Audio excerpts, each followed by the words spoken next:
Praise the lord. Yeshu Masih के पवित्र सामर्थ्य नाम में मैं आप सभी का स्वागत करता हूँ। धन्यवाद देता हूँ पिता परमेश्वर का, क्योंकि वो भला है और उसकी भलाई सदा की। हालेलुया।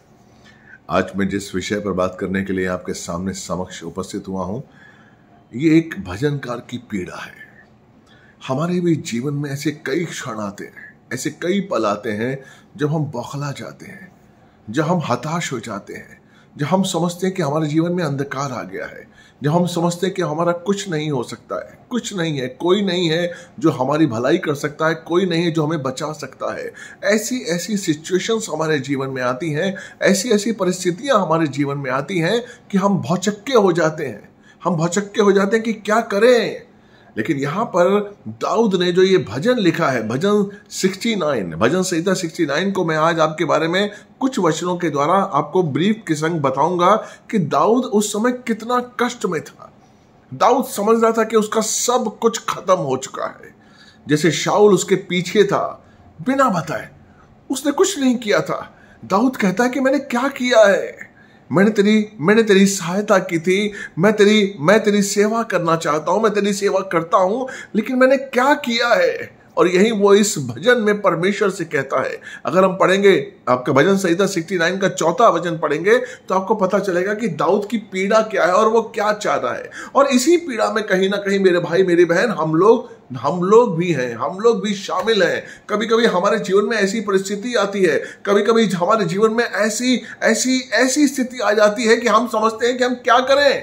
हमारा अपना ही हमारा दुश्मन हो गया है, हमारे अपने लोग ही, हमारे अपने रिश्तेदार ही हमारे दुश्मन हो गए हैं। हमारा पति हमारा दुश्मन हो गया, हमारी पत्नी हमारी दुश्मन हो गई है, हमारे बच्चे हमारे दुश्मन हो गए। हम क्या करें, हम किसको पूछें, हम किस तरफ जाएं, हम कैसे उनको मनाएं और कैसे अपनी बात रखें। तो ये परमेश्वर के सामने कहता है। ये जो भजनकार है दाऊद, ये परमेश्वर के सामने गुहार लगाता है, दुहाई लगाता है कि पिता परमेश्वर मुझे बचा, मैं क्या करूं, क्योंकि तू ही निगहबान है, तू ही बचाने वाला है, तू ही संवारने वाला है, तू ही हमें दलदल से निकालने वाला है, तो तू बता। तो ये कहता है यहां पर भजन संहिता 69 का 4वां पढ़ेंगे हम। पढ़िए बेटा। जो अकारण मेरे बैरी है वे गिनती में मेरे सिर के बालों से अधिक है। जो अकारण मेरे बैरी हैं, कोई कारण नहीं है बैरी बन का, किसी कारण की वजह से वो मेरे बैरी, वो मेरे दुश्मन नहीं हुए। और यहां पर भजनकार कहता है कि वो मेरे बालों की गिनती से कहीं ज्यादा है। Praise the Lord. ऐसा कब होता है? ऐसा कब होता है? बाइबल बताती है ऐसा तब होता है जब आप परमेश्वर के चरणों में होते हैं, जब आप परमेश्वर के लिए अपने जीवन को समर्पित करते हैं और शैतान लोगों के मनों में आपके लिए नफरत पैदा करता है। शैतान लोगों के मनों में आपके लिए शत्रुता पैदा करता है और उस समय आप समझते हैं कि मैं आ रहा हूं। जिस तरीके से यहां पर बोलता है दाऊद कि अकारण ही, हालेलुया, वो बोलता है कि जो अकारण मेरे बैरी हैं उनकी संख्या मेरे सिर के बालों से अधिक है। पढ़िए बेटा। जो अकारण मेरे बैरी है वे गिनती में मेरे सिर के बालों से अधिक है। यस। मेरे विनाश करने वाले जो व्यर्थ मेरे शत्रु है वे सामर्थी है। वो सामर्थी है। Praise the Lord. आगे। इसीलिए जो मैंने लूटा नहीं वो भी मुझको देना पड़ा। मैंने कुछ नहीं किया। अब आप बताइए कि जब पलिश्तियों के संग शाऊल लड़ रहा था और उसके पिता यिशै ने जब दाऊद को भेजा था कि जा अपने भाइयों का पता लगा, तो दाऊद को नहीं पता था कि गोलियत वहां पर है। और जब उसने गोलियत को देखा और जब गोलियत वहां पर इजराइलीज को और परमेश्वर को ललकार रहा था तो उसे गुस्सा आया। उसने कहा नहीं, ये मेरे परमेश्वर को ललकार रहा है, मेरे परमेश्वर की प्रजा को ललकार रहा है। और दाऊद सामने आया और आप सबको कहानी पता है कि दाऊद ने उस पत्थर को उठाकर उसके माथे पर मारा और वो वहीं मर गया। और उसके बाद दाऊद ने उसका गला काटा। हालेलुया। लेकिन हुआ क्या? शाऊल उस समय खुश था। शाऊल खुश था, अपनी बेटी का शादी करना चाहता था दाऊद से। लेकिन हुआ क्या? जब कुछ औरतें नाचने गाने लगी, जब कुछ औरतें आजादी का उत्सव मनाने लगी और कहने लगी कि शाऊल ने मारा हजारों को, दाऊद ने मारा लाखों को। Praise the Lord. हालेलुया। क्या इसमें दाऊद की गलती थी? नहीं, इसमें दाऊद की कोई भी गलती नहीं थी। जो वहां की प्रजा है वो हकीकत बयान कर रही थी कि दाऊद ने एक गोलियत को मारा, लेकिन जो लाखों के बराबर है उस गोलियत को मारा जिसके सामने सारी प्रजा खड़ी हुई थी, उस गोलियत को मारा जिसके सामने सारी प्रजा हार के घुटने टेक के खड़ी हुई थी, यहां तक कि राजा शाऊल भी खड़ा हुआ था। उस गोलियत को अकेले दाऊद ने बिना किसी तलवार के, बिना किसी भाले के उसने उसको मार दिया। तो जो प्रजा थी, जो हमारी बहनें थी, जो वहां की स्त्रियां थी, वो उत्साह में उछल पड़ी, उत्साह में गाने लगी, चिल्लाने लगी कि शाऊल ने मारा लाखों हजारों को, लेकिन दाऊद ने मारा लाखों को। यही बात शाऊल को चुभ गई, यही बात शाऊल को चुभ गई। मेरे भाई मेरी बहन, यही होता है कभी कभी। हम कुछ नहीं करते लेकिन लोग हमारे दुश्मन बन जाते हैं। हम वचन पर चलना चाहते हैं लेकिन लोग हमारे दुश्मन बन जाते हैं। हम लोगों की अगर परवाह नहीं करते हैं, अगर हम लोगों की जातियों की परवाह नहीं करते हैं, तो वो हमारे दुश्मन बन जाते हैं। अकारण हमने कुछ नहीं किया। हमने वचन पर चलकर परमेश्वर की महिमा की, लेकिन लोगों को पसंद नहीं है। ऐसा आपके संग भी होता होगा, ऐसा आपके संग भी होता होगा। और अकारण जब लोग आपके दुश्मन बन जाए तो कैसा अनुभव होता है। पहला वचन हमारी बच्ची आपके लिए पढ़ेगी। पहला वचन, हे परमेश्वर, आगे बढ़िए बेटा। हे परमेश्वर मेरा उद्धार कर। हाँ, मैं जल में डूबा जाता हूं। मैं जल में डूबा जा रहा हूं। मैं जल में, यहां तक जल आ गया मेरे, यहां तक।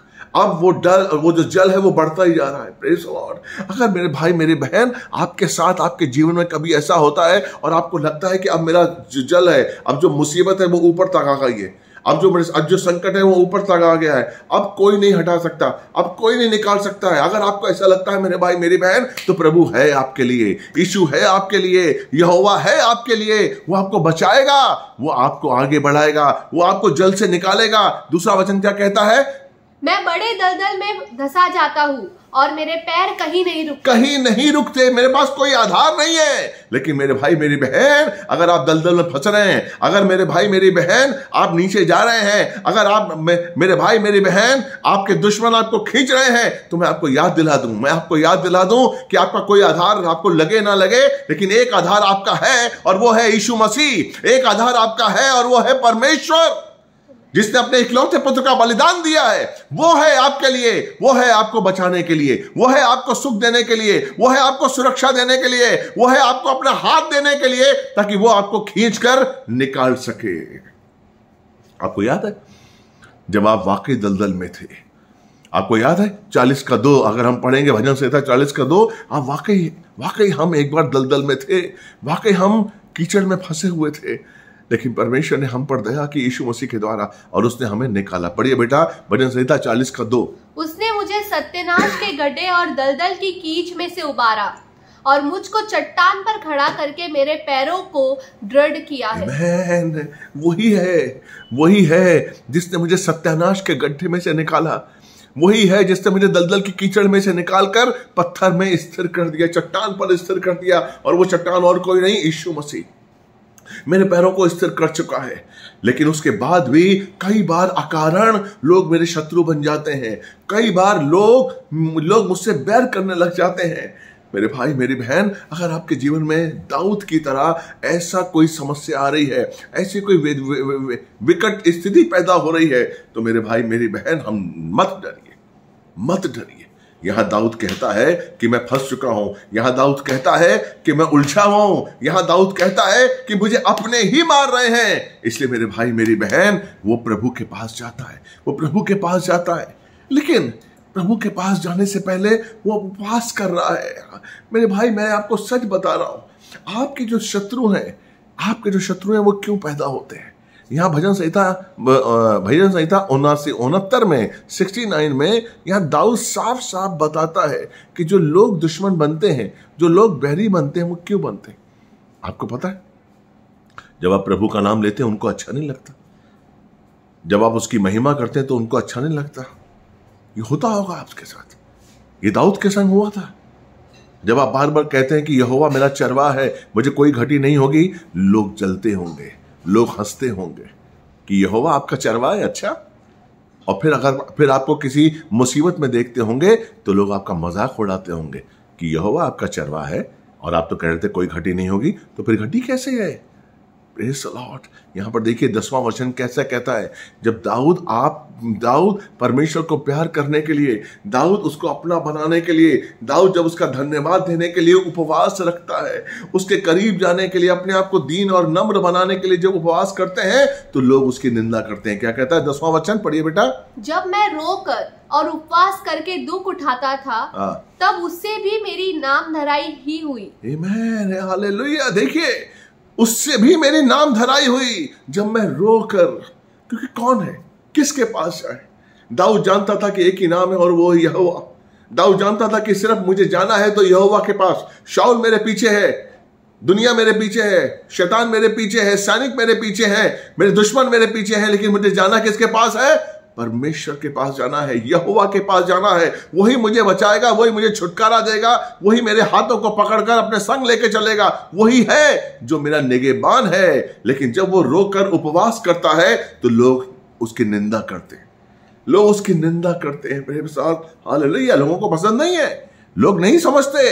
आमीन। देखिए, हमें परमेश्वर की निंदा नहीं, हमें परमेश्वर की महिमा करनी है, चाहे लोग हमारी निंदा करें, चाहे लोग हमें ना चाहें। शैतान को पसंद नहीं है कि आप परमेश्वर की स्तुति करें। शैतान नहीं चाहता है कि आप परमेश्वर की महिमा करें। इसलिए जो आपके दोस्त है, इसलिए आपका जो पति है, आपका पिता है, आपकी माँ है, आपकी मम्मी है, आपका दोस्त है, अगर वो परमेश्वर को नहीं जानते और आप उनके सामने परमेश्वर की महिमा करते हैं, अगर आप उनके सामने यीशु मसीह की महिमा करते हैं, तो हो सकता है वो आपके दोस्त ना रहें, हो सकता है वो आपको ना सराहें, हो सकता है वो आपके दुश्मन बन जाए, हो सकता है वो आपको खरी खोटी सुनाए कि तुम ये क्या कर रहे हो। यही हो रहा था दाऊद के साथ। यही जब वो रोकर उपवास करने के बाद जब वो परमेश्वर के करीब आ रहा था तो लोग उसकी निंदा कर रहे थे। उसके बाद 11वां वचन पढ़िए बेटा। जब मैं टाट का वस्त्र पहने था तब मेरा दृष्टांत उनमें चलता था। आमीन।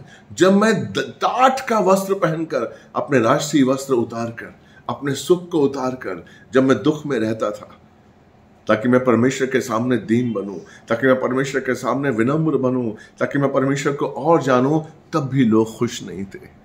क्यों खुश नहीं थे? क्योंकि मेरे भाई मेरी बहन वो परमेश्वर को नहीं जानते हैं। लेकिन हमें परमेश्वर का नाम लेना है, हमें उसकी स्तुति करनी है, हमें उसकी आराधना करनी है, हमें जाना है, तभी वो हमें दलदल के कीचड़ में से निकालता है, तभी वो हमें उठाता है। चाहे हमारा जो जल है वो यहाँ तक आ जाए, चाहे हम दलदल में कहीं भी फंस जाएं। अगर आप दलदल में फंस रहे हैं मेरे भाई मेरी बहन, अगर आपका जल, अगर आपकी मुसीबत यहाँ तक आ चुकी है तो आप घबराइए मत, आप घबराइए मत। समाज के सामने अंगीकार करिए, अपने दोस्तों के सामने अंगीकार करिए, अपने माता पिता के सामने अंगीकार करिए, अपने पति के सामने अंगीकार करिए, अपनी पत्नी के सामने अंगीकार करिए कि यहोवा है जो आपको बचाएगा, यीशु ही है जो आपको बचाएगा, यीशु ही है जो आपके लिए मरा और मर के जिंदा हो गया और कोई दूसरा नाम इस धरती पर नहीं है। वही है जो आपको बचाएगा। इसलिए शर्मिंदा मत होइए, शर्मिंदा मत होइए उपवास करने से, शर्मिंदा मत होइए दीन बनने से, शर्मिंदा मत होइए नम्र बनने से। सिर्फ और सिर्फ परमेश्वर की महिमा करिए, सिर्फ और सिर्फ परमेश्वर पर ही अपनी आंखों को लगाइए। सिर्फ और सिर्फ वही आपका आधार है और कोई दूसरा नाम,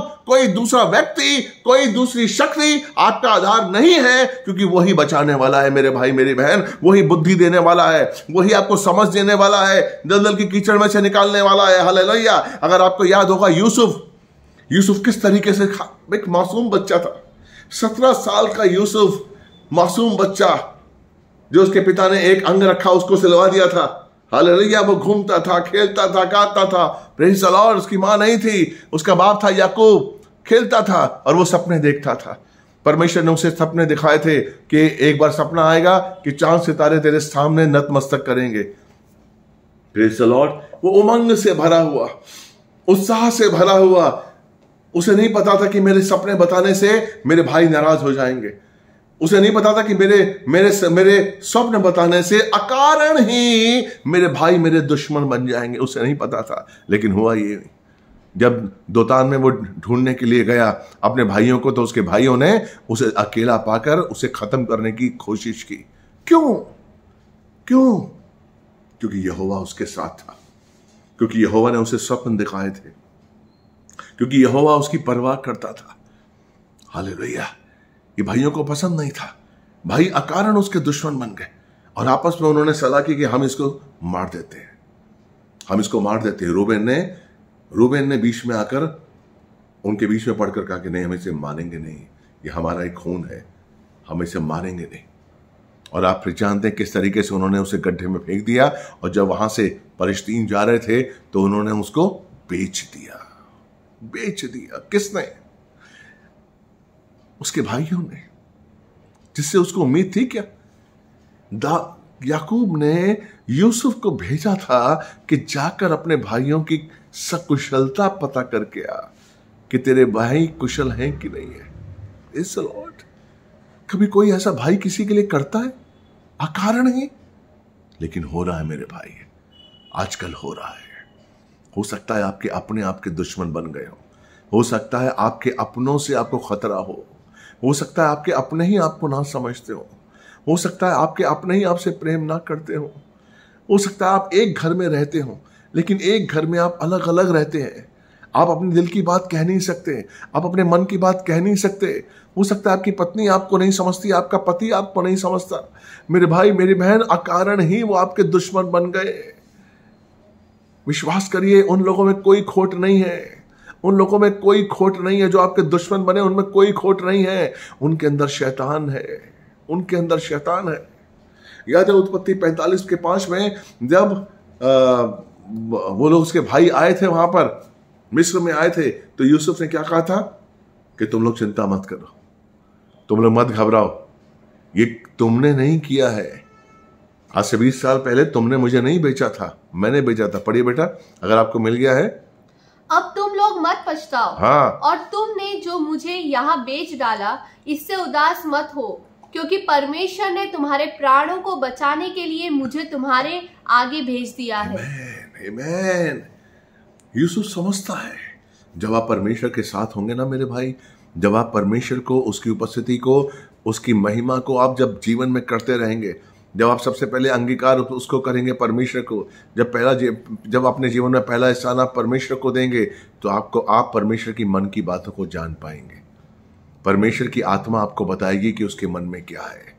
और यही बात यूसुफ के साथ हुई। यूसुफ की आत्मा अब जान गई थी कि परमेश्वर क्या चाहता है। इसलिए उत्पत्ति 45 में उसने अपने भाइयों से कहा, उसके भाई जो निराश हो गए थे, उसके भाई ने मान लिया था कि यस, हमने तुझे बेचा है और हमने तेरे संग गलत किया है। तो यूसुफ ने उनसे क्या कहा कि नहीं, तुमने मुझसे गलत नहीं किया है, क्योंकि आप गलत करने वाले नहीं हैं। मेरे परमेश्वर ने मुझे आपसे पहले भेजा ताकि आप रोटी खा सके, ताकि आप अन्न ले सके। मेरे भाई, अगर आपका भाई आपका दुश्मन है, अगर आपकी पत्नी आपकी दुश्मन है, आपका भाई आपका पति आपका दुश्मन है, तो उन पे नाराज मत होइए, क्योंकि उनके अंदर वो शैतान है। उनके अंदर वो शैतान है जो नहीं चाहता है कि आपके अंदर जो प्रभु है उसको महिमा मिले। आप जिस प्रभु को महिमा देते हैं शैतान को पसंद नहीं है, क्योंकि शैतान हारा हुआ है। यीशु मसीह क्रूस पर शैतान को हरा चुके हैं। कुलुस्से 2 का 15 और 16 के हिसाब से हरा चुके हैं। इसलिए शैतान को पसंद नहीं है जब आप यीशु मसीह को महिमा देते हैं, जब आप यीशु मसीह का नाम लेते हैं, जब आप यीशु मसीह को अपना जीवन का आधार बनाते हैं, तो शैतान को पसंद नहीं है।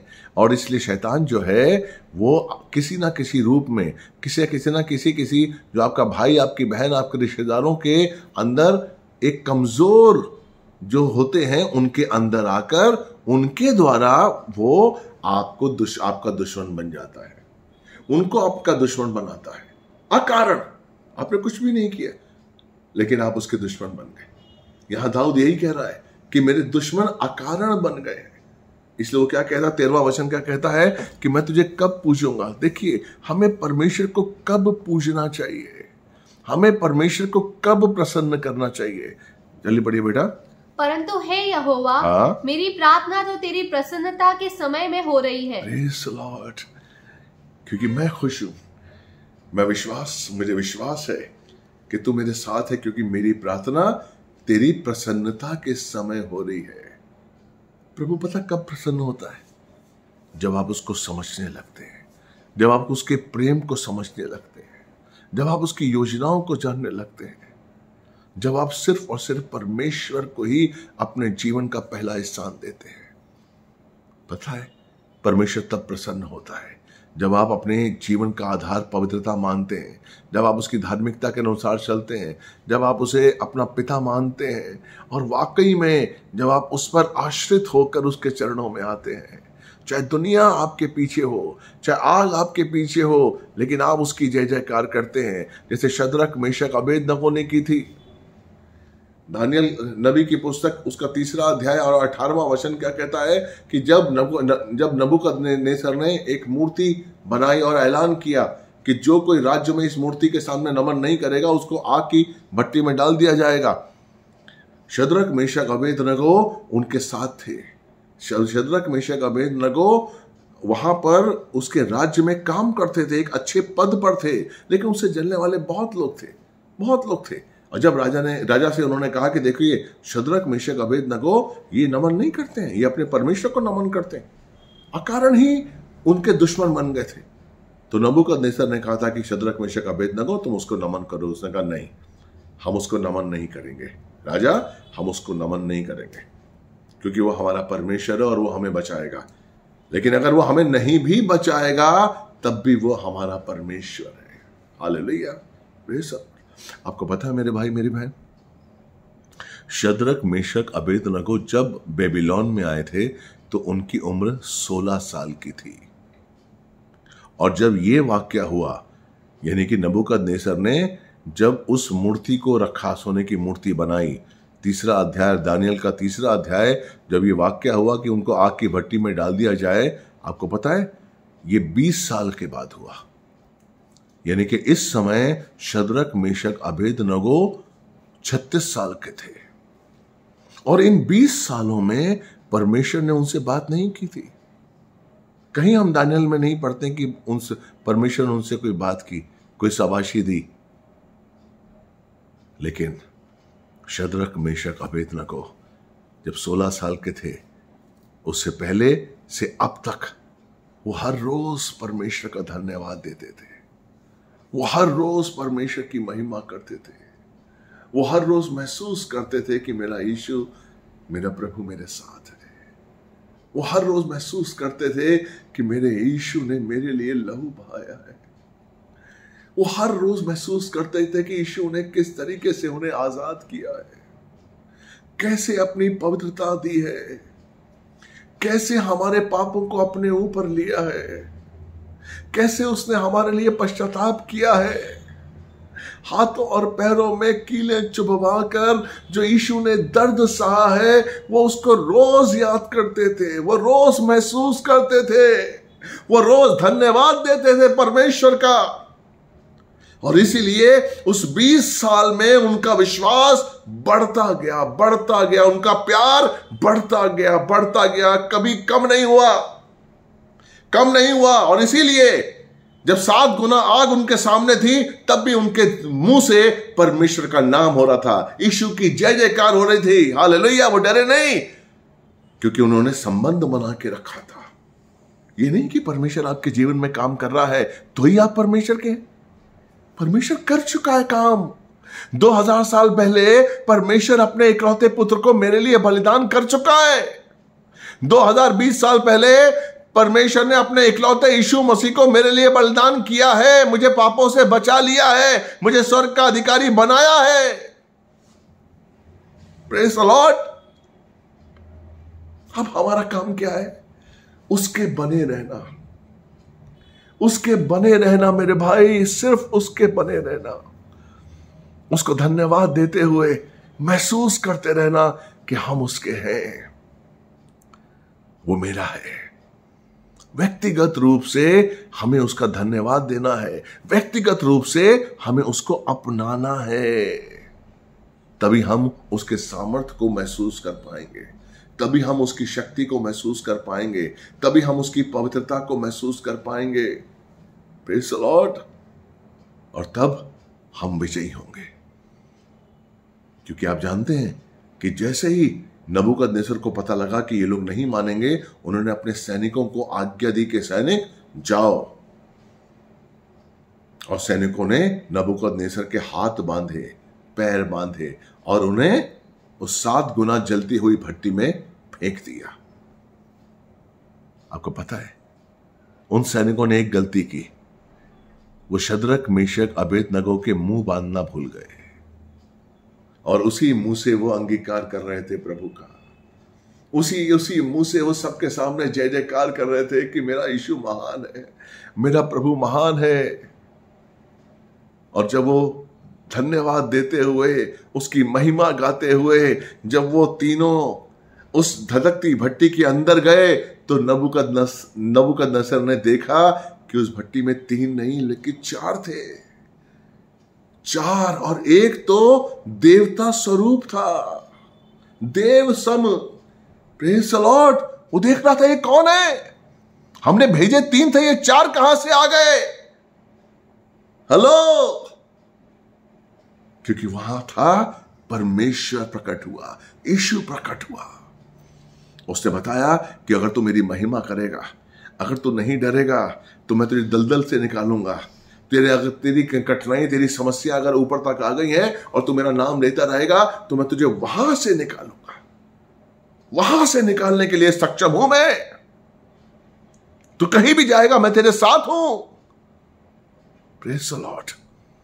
इसलिए मेरे भाई, कभी मत डरिए, कभी मत डरिए। अगर तूफान यहां तक आ जाए, मत डरिए। अगर आपके पैर दलदल में जा रहे हैं, मत डरिए। अकारण ही आपके अगर शत्रु बढ़ते जा रहे हैं, मत डरिए। सिर्फ उसकी स्तुति करिए, उसकी आराधना करिए, उसकी महिमा करिए। वो महिमा के योग्य है और वो आपको बचाएगा, वो आपको सुरक्षा का कवच देगा और वो आपको आशीष देगा, वो आपको जीवन देगा, आपको ज्योति देगा और आपको विजय का एहसास दिलाएगा। वो आपके मन में शांति लाएगा, वो आपके जीवन में आनंद की अनुभूति लेकर आएगा। हालेलुया। और दुनिया के सामने आपको बताएगा कि वो आपसे प्यार करता है। इसलिए मेरे भाई, मेरी बहन, आज दाऊद यहां कहता है कि किस तरीके से परमेश्वर मुझे बचाया। क्योंकि जब परमेश्वर को प्रसन्न करेगा, दोबारा पढ़ो 13वां वचन, क्या कहता है बेटा 13वां वचन? परंतु हे यहोवा, मेरी प्रार्थना तो तेरी प्रसन्नता के समय में हो रही है। हे परमेश्वर, अपनी करुणा की बहुतायत से और बचाने की अपनी सच्ची प्रतिज्ञा के अनुसार मेरी सुन ले। आमीन। तू सच्चा विश्वास योग्य प्रभु है, तू हमेशा मेरी सुनता है। और दाऊद की परमेश्वर ने सुनी, दाऊद को बचाया और दाऊद को राजा बनाया। मेरे भाई, मेरी बहन, मैं विश्वास करता हूं आज से आपके जीवन में जो भी कठिनाइयां आएंगी, जो भी दुख आएंगे, जो भी कुछ प्रॉब्लम्स आएंगी, मैं विश्वास करता हूं कि आप उनको निकाल फेंकेंगे। आप उनसे नहीं डरेंगे, क्योंकि आप महसूस करेंगे कि आपके संग यीशु है, आपके संग उसका वादा है, आपके संग उसका नाम है। इसलिए कोई भी विपत्ति आपका कुछ नहीं बिगाड़ सकती, कोई भी दुख आपका कुछ नहीं बिगाड़ सकता। चाहे कितने भी शत्रु आपके सामने क्यों ना हो, लेकिन वो शत्रु आपको कोई भी ढेर नहीं कर सकते हैं। वो पीछे हट जाएंगे और सफलता आपको मिलेगी, सुख आपको मिलेगा, आशीष आपको मिलेगा, आनंद और प्रभु की कृपा आपको मिलेगी। मैं विश्वास करता हूं कि आज का वचन आपको अच्छा लगा होगा।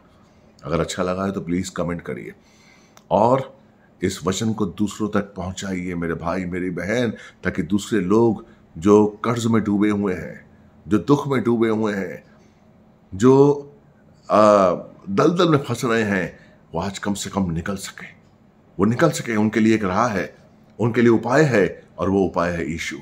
यीशु को अपना आधार मान लें, वो निकल जाएंगे। अगर आपके पास कोई ऐसा भाई, ऐसी बहन है जो दलदल में फंसा हुआ है, जो कीचड़ में फंसा हुआ है, जो कर्जों में है, जो समझ रहा है कि उसके जीवन का अंत हो गया है, ये वीडियो उसको भेजिए। उसके जीवन का अंत नहीं हुआ है, उसकी शुरुआत हुई है, क्योंकि यीशु मसीह उसके साथ है, यीशु मसीह उसके साथ है। हालेलुया। विश्वास करिए, परमेश्वर आपसे बहुत प्यार करता है। मैं आपको एक छोटी सी प्रार्थना करता हूँ। पिता परमेश्वर, यीशु मसीह के नाम से आपके चरणों में आते हैं और धन्यवाद देते हैं। परमेश्वर, सुनने वाले, देखने वाले हर भाई बहन के लिए आशीष मांगते हैं। परमेश्वर, बुद्धि खोलिए इनकी, ताकि आपको पहचान सकें, आपके परमेश्वर आपके अभिषेक को पहचान सकें, आपकी दया को पहचान सकें, आपके अनुग्रह को पहचान सकें, आपकी ताकत को, आपके सामर्थ को समझ सकें। परमेश्वर, क्योंकि तू असंभव को संभव करने वाला है। परमेश्वर, आज हर बुद्धि, हर भाई, हर बहन जो इस वचन को सुन रहा है, परमेश्वर आनंदित हो जाए और अपनी प्रॉब्लम से निकल आए, और जो सुन रहे हैं वो जय जयकार करें, क्योंकि यीशु ही है जो हमारे साथ है, यीशु ही है जो हमारा प्रभु है, सामर्थी है और बचाने वाला है। आमीन। हालेलुया। यीशु मसीह के नाम से मांगते हैं। आमीन, आमीन, आमीन। प्रभु आपसे बहुत प्यार करता है मेरे भाई, मेरी बहन, और मेरे लिए भी प्रार्थना करिए, स्नेहा के लिए प्रार्थना करिए, हमारी मिनिस्ट्री के लिए प्रार्थना करिए, क्योंकि हम यूं ही आगे बढ़ना चाहते हैं और आगे बढ़ें। Praise the Lord. अगर आप में से कोई ऐसे हैं जो मेरे चर्च में जूम के थ्रू जुड़ना चाहते हैं तो आप हमें लिखिए। हम आपको जूम का एप्लीकेशन देंगे, हम आपको जूम की आईडी देंगे ताकि आप जूम के थ्रू हमारे चर्च में जुड़ सकें और लाइव सेशन जो हमारे चर्च का है उसमें भी आप पार्ट ले सकें। Praise the lord, God bless you. प्रभु आपसे बहुत प्यार करता है।